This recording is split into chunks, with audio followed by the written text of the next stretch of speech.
كمان بتحس ان انت في مجتمع محدش فاهم حاجه في اي حاجه، عامله زي المثل اللي بيقول لك 4 فرخات ودجاجه ومحدش فاهم حاجه. ده بالظبط بيكون شكلنا قدام بعض واحنا على السوشيال ميديا او احنا على الفيس، او لما بنتناقش في موضوع في فيروس نحط مضاد حيوي نحصن نعالج ازاي. الموضوع ده بالذات فيه لبش وفيه غلط وفيه لخبطه كبيره جدا ما بين مربين الدواجن على مستوى الدول العربيه كلها. اللي بيحصل ان الفيروس لما بيدخل العنبر بيتحول لحقل الغام. اي خطوه غلط انت بتعملها في العنبر بينفجر اللغم في وشك انت. علشان كده في الحلقه دي ان شاء الله هاخد بايدك خطوه خطوه علشان نعدي بر الامان ونعرف مع بعض ازاي ان احنا نخرج باقل الخسائر في حاله الاصابه الفيروسيه.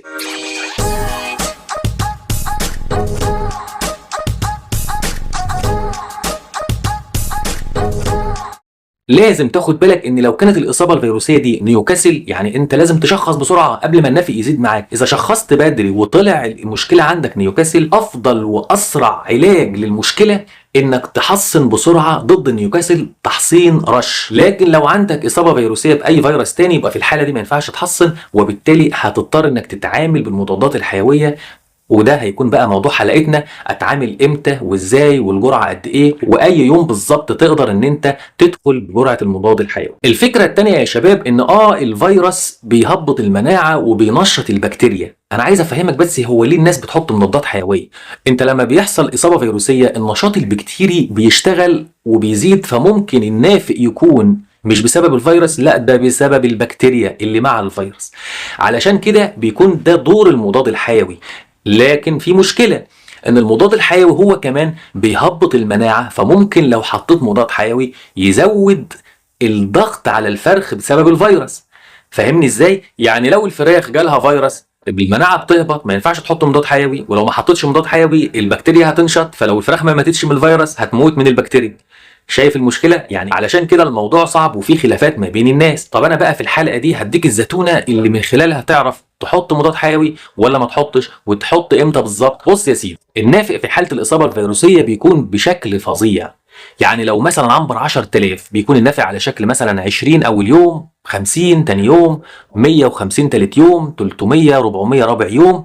وبعدين بتبص تلاقي بقى هنا في 3 احتمالات: لا اما يثبت ويرجع ينزل بشكل تدريجي، لا اما يفضل متصاعد ما يقفش. لكن لو انت كنت محصن الفراخ كويس والمناعات كويسه فهتبص هتلاقي النافق ثبت وبدا ينزل معاك بشكل تدريجي.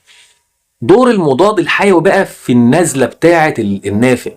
يعني انت مثلا اقصى يوم معاك وصل 300 مثلا على سبيل المثال، ان اعلى يوم 300، خلاص هينزل اهو، بينزل مثلا تاني يوم ل 250، تالت يوم.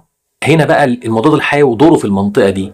يعني تشوف بقى لو ما نزلش النافق بشكل سريع زي ما طلع ورفع بشكل سريع، يبقى هنا انت محتاج فعلا مضاد حيوي. طب هل انا هستنى لحد ما اشوف شكل النافق بينزل بشكل كويس ولا ما بينزلش؟ يعني هاجي عند خامس وسادس يوم استنى واشوف النافق عامل ايه، ولا اتدخل من بدري شويه؟ يبقى الصح والافضل انك تتدخل من بدري شويه. بس يا دكتور ما انت لسه قايل لو استخدمت مضاد حيوي في بدايه ظهور الفيروس المناعات بتسقط فالفيروس بيزيد. ما انا نسيت اقول لك حاجه مهمه، في مضادات حيويه ما بتاثرش في الحاله دي على مناعه الفراخ ضد الفيروسات. يعني لما بتحطها ما بتزودش النافق بسبب الفيروس، ما هياش مؤثره على الفراخ او بتهبط المناعه، فتقدر تستخدمها اثناء وجود الفيروس مفيش مشكله خالص. هي دي التركه. يعني ان انت في فيروس ماشي، لو كان نيوكاسل لازم احصن بسرعه، ما كانش نيوكاسل او انا ما لحقتش التحصين هتدخل بمضاد حيوي، ولكن مضاد حيوي لا يؤثر على المناعات. طب فين بقى او مين هو المضاد الحيوي اللي ما بيأثرش على المناعات؟ عندك 3-4 انواع هقول لك عليهم دلوقتي. مجموعه الماكروليد اللي هي عباره عن تيروزين، سبايروميسين، اريثروميسين. الثلاثه دول ينفع تستخدمهم في اثناء وجود اي فيروس، مفيش مشكله خالص. طيب بالاضافه بقى للكوليستين شورب او النيوميسين شورب لان هم لا يمتصوا اساسا. لكن هل الحل ده، ما انا هقول لك برضو حاجه المربين مش واخدين بالهم منها، لو انا عملت كده هل النافق اكيد 100% هينزل؟ ما هو برضو ده مرتبط بالمناعه اللي المفروض الفراخ واخداها من التحصينات قبل كده. يعني الفراخ اصلا لو ما فيش مناعات ضد الاي بي او ضد نيوكاسل وجالها الفيروس ما انا قلت لك شرحتها لك في اول الفيديو. يعني مثلا 80% من الفراخ متحصنه كويس وفيها مناعات، يبقى في 20% نافق هيطلع من الفيروس.